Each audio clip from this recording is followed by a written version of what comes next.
Libraries are essential resources for both the Pali and Greater Palo Alto communities. Besides lending out books, libraries provide free Wi-Fi and research materials, as well as run workshops and other community events.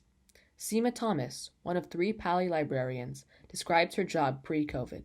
It's a really fun job because I get to work with all the different groups on campus. I think like through the day, we just had lots of students coming through and using the space. We even had other teachers come in and find a little place to sit and do work so that they were kind of out with the students. The principal would do that from time to time. So it just felt like a natural sort of hub of campus. Although Pali is currently virtual, Thomas aims to invite authors to speak to students this year, as well as continue Pali's Quarantine Book Club. She also encourages students to reach out to her. Always my favorite part of being the librarian has been that moment of helping students find a book that they then enjoy. So I still would love to help Pali students find books. So if you're unsure of what you want to read, I have Zoom office hours on Wednesdays. I could, Zoom with you another time.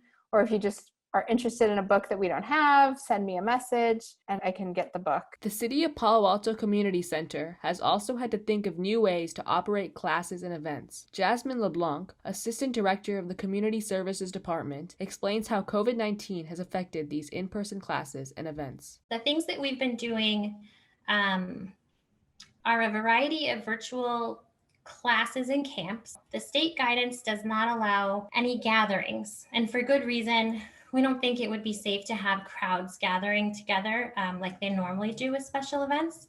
We can create fun experiences for the community that are still safe during this COVID pandemic. The Art Center, for instance, has 2 outdoor courtyards.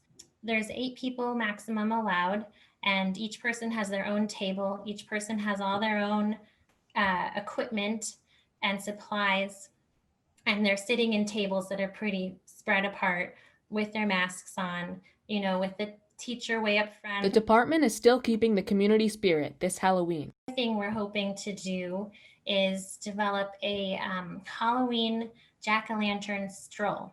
And that's an opportunity where people can carve a pumpkin. Anyone can carve a pumpkin. And then we'll have a space for you to put it on display. Along with a whole bunch of other people in the community. Community Services has many opportunities to volunteer. We operate 4 different youth leadership groups, and the library has a 5th. That's a really wonderful opportunity for teens to engage all year long with community services and library. Students interested in checking out Pali Library books should visit the Pali Library website found on their Rapid Identity portal. For In Focus, I'm Anish Tiwari.